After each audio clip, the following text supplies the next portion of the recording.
నమస్తే, welcome to gossips garage. Just 6 months ఏపీలో ఎన్నికలు అయిపోయి 6 నెలలంటే 6 నెలలు కూడా అయిపోలేదు. కానీ అప్పుడే రాబోయే ఎన్నికల మీద ఫోకస్ పెట్టాయి పార్టీలు. ఆందోళనలకు, జిల్లాల పర్యటనలకు ప్రతిపక్ష నేత రెడీ అవుతూ ఉంటే జగన్ కంటే ముందే జనంలోకి వెళ్లేందుకు కూటమి ప్లాన్ చేస్తోంది.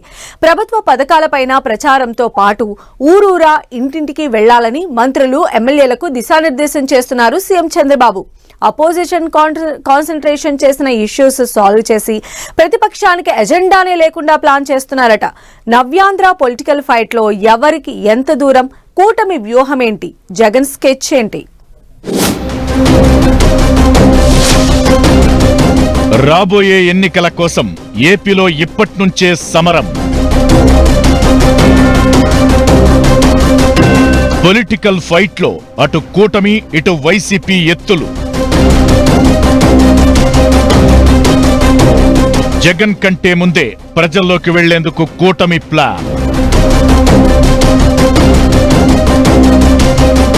రాజకీయం నిత్య పోరాటం, ప్రతిదీ ఇంపార్టెంటే. చిన్న ఇష్యూను కూడా వదలడానికి ఇష్టపడవు పార్టీలు. వ్యూహం, ప్రతి వ్యూహం ఉంటూనే పొలిటికల్ సమరం హీటెక్కుతుంది. ఏపీలో ఇప్పుడిదే స్ట్రాటజీని ఫాలో అవుతోంది కూటమి. డిసెంబర్ చివరి నుంచి ప్రజా సమస్యలపై పోరుతో పాటు జిల్లాల పర్యటనకు రెడీ అవుతున్నారు మాజీ సీఎం జగన్. ఓవైపు క్యాడర్కు ధైర్యం కల్పించడంతో పాటు మరోవైపు ప్రజా సమస్యలపై పోరాడుతూ నిత్యం జనాల్లో ఉండేలా ప్లాన్ చేస్తున్నారు. అయితే జగన్ ఎత్తులకు కూటమి ప్రతి వ్యూహాలు రచిస్తోందట. జగన్ కన్నా ముందే ప్రజల్లోకి వెళ్లాలని సీఎం చంద్రబాబు భావిస్తున్నట్లు తెలుస్తోంది. రాష్ట్ర ప్రభుత్వం అమలు చేస్తున్న పథకాలను ప్రజల్లోకి తీసుకెళ్లడంతో పాటు రాష్ట్ర ఆర్థిక పరిస్థితులు, గత సర్కార్ చేసిన తప్పిదాలను వివరించాలని చంద్రబాబు మంత్రులు, ఎమ్మెల్యేలకు దిశానిర్దేశం చేశారట. ఈ క్రమంలోనే మంత్రులను, ఎమ్మెల్యేలను ఉరుకులు పరుగులు పెట్టిస్తున్నారు సీఎం చంద్రబాబు. ప్రజల మధ్య ఉండాలని చెబుతున్నారు. ప్రతిపక్ష నాయకుడు ప్రజల్లోకి వస్తే ప్రభుత్వం మీద విమర్శలు స్టార్ట్ అయ్యే అవకాశం ఉంటుందని ముందే అలర్ట్ అవుతున్నారు. ప్రజలు మరిచిపోయిన అంశాలను గుర్తుకు తేవడంతో పాటు సంబంధం లేని అంశాలను మెడకు చుట్టే అవకాశం ఉంటుందని ప్రతి వ్యూహాలు సిద్ధం చేస్తున్నారట. గతంలో చంద్రబాబు కూడా ప్రతిపక్ష నాయకుడిగా ప్రజల మధ్యకొచ్చాకే జగన్ సర్కార్కు ఇసుక వేడి తగిలింది. మద్యం పరిస్థితి తెలిసింది.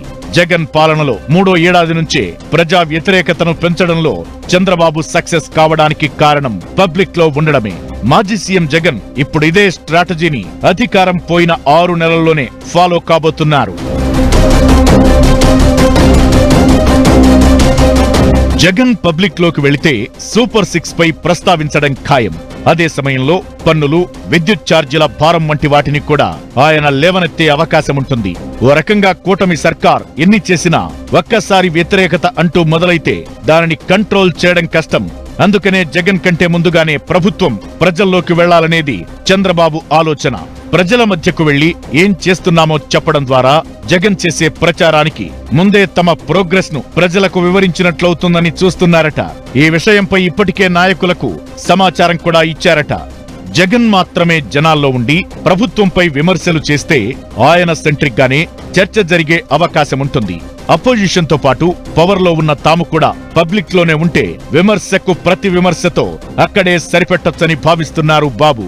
మీడియా కవరేజ్ కూడా వన్ సైడ్ ఉండకుండా ప్రభుత్వం తరపున యాక్టివిటీ ఉండేలా ప్లాన్ చేస్తున్నారు సీఎం చంద్రబాబు. అదే సమయంలో అభివృద్ధి పనులు, ప్రారంభోత్సవాల కోసం అప్పుడప్పుడు జిల్లాలకు వెళ్లేలా షెడ్యూల్ ప్రిపేర్ చేసుకుంటున్నారట. Deputy CM Pawan Kalyan programmes కూడా ప్లానింగ్ జరుగుతుందని అంటున్నారు.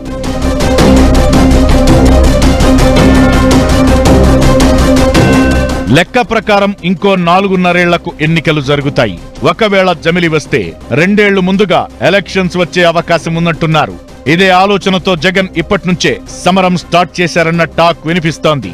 ప్రతిపక్ష నేత కదలికలను గమనించి అలర్ట్ అయిన కూటమి ఎన్నికలు ఎప్పుడొస్తాయన్నది లెక్క కాదు, ప్రజల్లో ఉండటం ఇంపార్టెంట్ అని భావిస్తోందట. ఇప్పట్నుంచే ప్రజా వ్యతిరేకత స్టార్ట్ అయితే కంట్రోల్ చేయడం కష్టమని జగన్ వ్యూహాలకు విరుగుడుగా ఆయుధాలు సిద్ధం చేసి పెట్టుకుంటోందట. గత సర్కార్ హయాంలోని అక్రమాలను ఎక్స్పోజ్ చేయడంతో పాటు వైసీపీ హయాంలో చేసిన అప్పులను ప్రజల్లోకి తీసుకెళ్లాలని భావిస్తున్నారు. ఇలా ఎన్నికలైపోయి 6 నెలలు కాకముందే అధికార కూటమి, opposition, YCP political fight start చేశాయి. చూడాలి మరి ఈ ఎత్తుకు పై ఎత్తు రాజకీయాల్లో ఎవరు పై చేయి సాధిస్తారనేది. చూద్దాం.